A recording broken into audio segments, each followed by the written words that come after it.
Hello viewers, నేను doctor Rahul Reddy from Androcare andrology institute. Welcome to Androcare connect program. ఇది February first week questions మళ్ళీ start చేస్తున్నాము. First వీక్లో ఏవైతే క్వశ్చన్స్ వచ్చాయో వాటికి స్టార్ట్ చేస్తున్నాము. సో కొండయ్య గారు, సార్ థైరోనామ్ 12.5 mg వాడేవాళ్ళు టెడ్లాఫిల్ తీసుకోవచ్చా అని అడిగారు. టెడ్లాఫిల్కి థైరోనామ్ టాబ్లెట్కి సంబంధం లేదు. మీరు థైరోనామ్ ఈవెన్ 100 mg వాడుతున్నా కూడా టెడ్లాఫిల్ వాడచ్చు. సో థైరోనామ్ అనేది ఓన్లీ ఒక హార్మోనల్ రీప్లేస్మెంటే. దానివల్ల మీకు ఎటువంటి సైడ్ ఎఫెక్ట్స్ ఉండవు. సో మీ డోసేస్తో సంబంధం లేకుండా మీరు టెడ్లాఫిల్ వాడచ్చు. తర్వాత శివకుమార్, సార్ ప్యాంపినిఫామ్ ప్లెక్సెస్ మీద ఒక వీడియో చేయండి. ప్యాంపినిఫామ్ ప్లెక్సెస్ అంటే నథింగ్ బట్ వారికోసిల్. అంటే వారికోసిల్నే వారికోసిల్ డైలేటెడ్ వీన్స్ని ప్యాంపినిఫామ్ ఫ్లెక్సెస్ అంటాము. బట్ ఇది గ్రేడ్ 1 గ్రేడ్ 2 3 అని చెప్పలేము. సో దాని మీద ఆల్రెడీ నేను వారికోసిల్ సిరీస్ వీడియో చేశాను. ఆ సిరీస్ ఒకసారి చూడండి. అంటే వారికోసిల్ని ఎలా ఐడెంటిఫై చేయాలి, హౌ టు ఐడెంటిఫై వారికోసిల్ అనే వీడియో ఉంది. దాంట్లో నేను ఎక్స్ప్లెయిన్ చేశాను.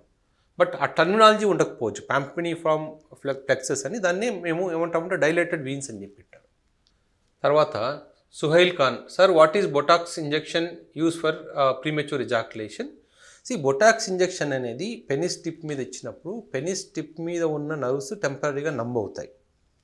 సో టెంపరీగా రిలీఫ్ వస్తుంది. కాకపోతే ఇప్పుడు మేము ఎందుకు బొటాక్స్ ఇంజెక్షన్స్ ఇవ్వట్లేదు అంటే అది ఒక టెంపరీ ఫినామినా. కొద్ది రోజులు అది ఇచ్చినప్పుడు కొద్ది రోజులు మాత్రమే పనిచేస్తుంది. కొంతమందికి 1 వీకే పనిచేయచ్చు, కొంతమందికి 2 వీక్స్ పనిచేయచ్చు, కొంతమందికి 1 వీక్ పనిచేయచ్చు, 1 మంత్ పనిచేయచ్చు. మళ్ళీ బొటాక్స్ ఇంజెక్షన్స్ ఇవ్వాల్సి ఉంటుంది. సో దానికన్నా బెటర్ ఏంటంటే ఒకవేళ ఫినైల్ సెలెక్టివ్ డీనర్వేషన్ అనే సర్జరీ ఉంది, చిన్న సర్జరీ, అది కూడా మైనర్ సర్జరీనే. ఈ సర్జరీ చేయించుకోవడం ఏంటంటే cost effective. Multiple times injection తీసుకుంటూ అంటే మనీ వేస్ట్ చేయడం కన్నా 1 టైం చేయించుకోవడం బెటర్. లేదా ప్రీమెచ్యూర్ ఎజాక్యులేషన్కి రీజన్ ఏంటి అని ఐడెంటిఫై చేసుకొని మనం ట్రీట్ చేయాల్సి ఉంటుంది. సరే, next question. Sir mild chronic ప్రాస్టైటిస్కి యాంటీబయాటిక్స్ ఎన్ని డేస్ యూజ్ చేయాలి? ప్రాస్టటైటిస్కి క్రానిక్ ప్రాస్టటైటిస్ అన్నదే చాలా రోజుల నుంచి ఉన్నది అని అర్థం. సో ఎన్ని రోజులు యూజ్ చేయాలి అనేది ఎవరు చెప్పలేరు. అంటే మీకు ప్రాబ్లం తగ్గేంత వరకు యూజ్ చేయాలి.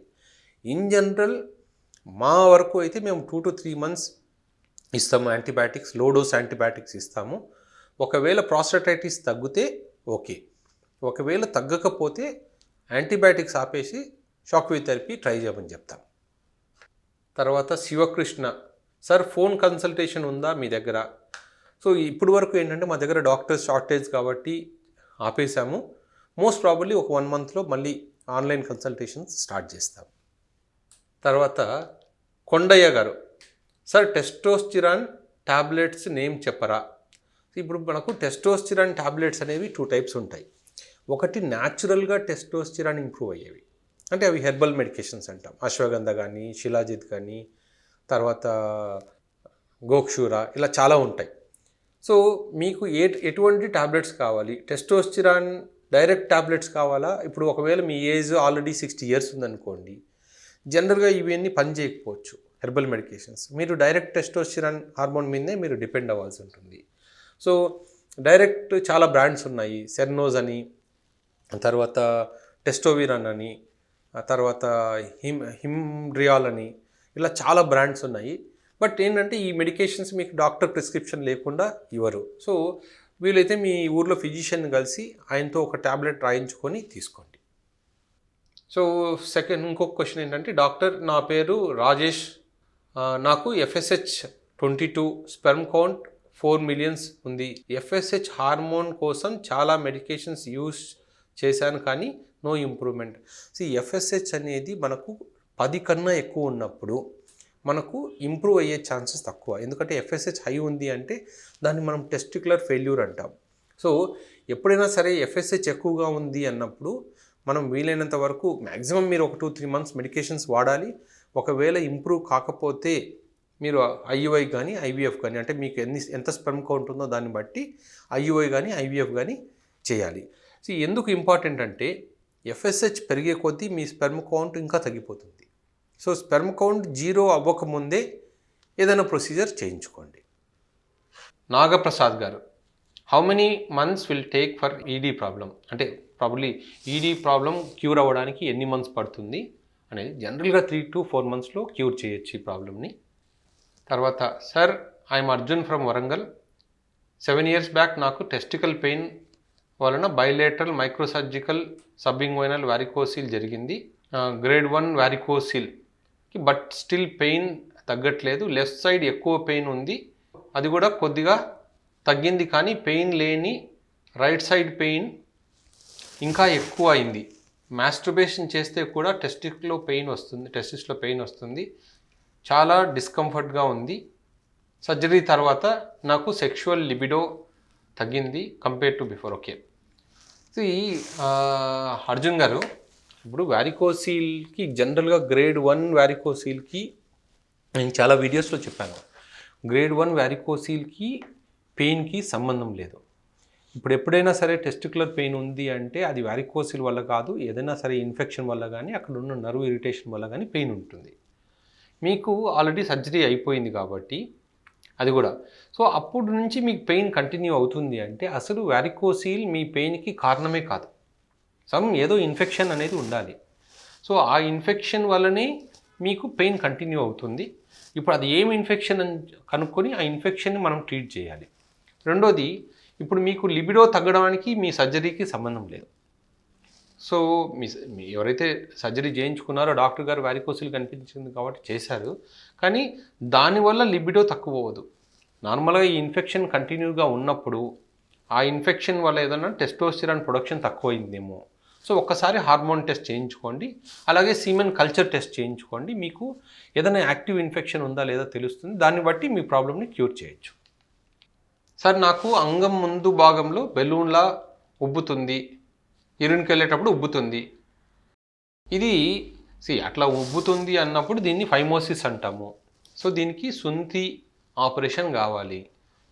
ఈ సుంతి ఆపరేషన్ కాస్ట్ ఎంత, సర్జరీ అవసరమా?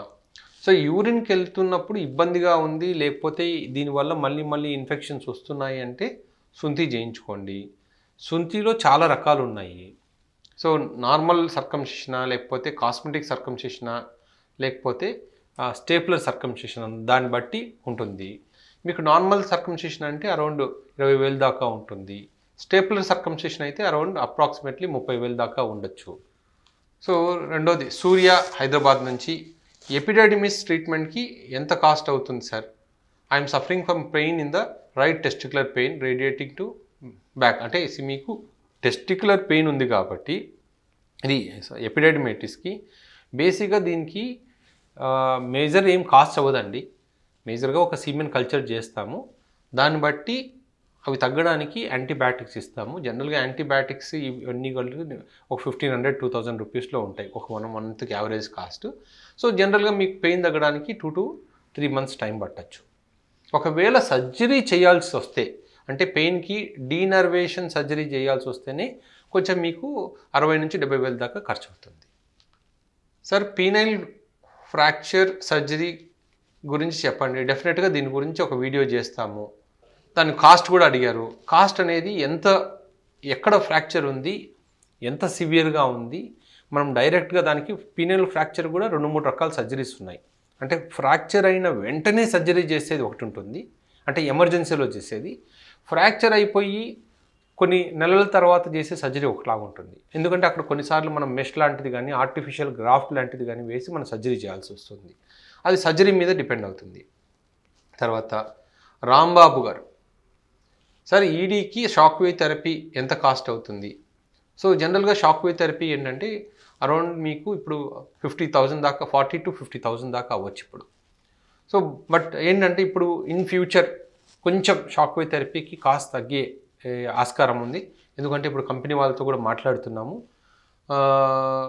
షాక్ వేవ్స్ని బట్టి, అంటే ఇంకొకటి మీకు ఎన్ని షాక్ వేవ్స్ ఇస్తున్నాము, 1,500 షాక్ వేవ్స్ ఇస్తున్నామా, 2,000 షాక్ వేవ్స్ ఇస్తున్నామా, 2,500 ఇస్తున్నామా, 5,000 ఇస్తున్నామా, అంటే ఒక్కొక్క సిట్టింగ్లో ఎన్ని షాక్ వేవ్స్ ఇస్తున్నామో అన్న దాన్ని బట్టి కూడా మీకు కాస్ట్ చేంజ్ అవుతుంది.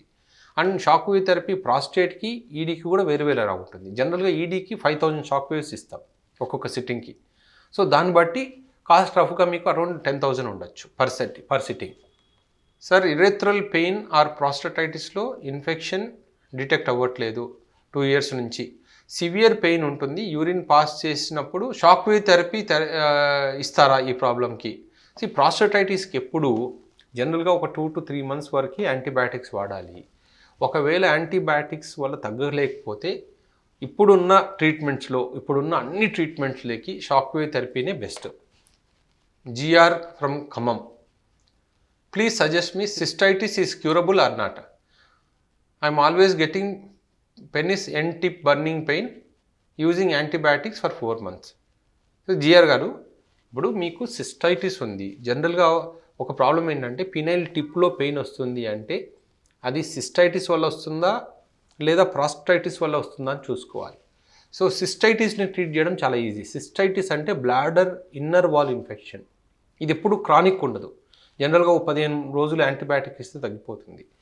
మీకు చాలా రోజుల నుంచి ఉంది అంటే డెఫినెట్గా అది సిస్టైటిస్తో పాటు ప్రాస్టటైటిస్ ఉండే ఛాన్స్ ఉంది. ఎందుకంటే మంత్స్ టుగెదర్ మీరు 4 months నుంచి యాంటీబయాటిక్స్ తీసుకుంటున్నా కూడా తగ్గట్లేదు అంటే మోస్ట్లీ ఇది ప్రాస్టటైటిస్. మీరు ఒకసారి అల్ట్రాసౌండ్, ట్రాన్స్రెక్టల్ అల్ట్రాసౌండ్ స్కాన్ చేసుకొని రూల్ అవుట్ చేసుకోండి. ఎందుకంటే రాంగ్ డయాగ్నోసిస్తో ఎక్కువ రోజులు ట్రీట్మెంట్ తీసుకుంటున్నట్టున్నారు, చూసుకోండి. సో వ్యూవర్స్, ఐ థింక్ ఈ వీడియో ఇక్కడితో ఎండ్ చేస్తాను. ఈ వీక్ అన్నీ అట్లీస్ట్ మీకు 4 to 5 వీడియోస్ వస్తాయి ఇదే టాపిక్ మీద. అంటే only Androcare connect program కిందని మళ్ళీ రేపు నెక్స్ట్ వీడియో రిలీజ్ చేస్తాము. Keep watching.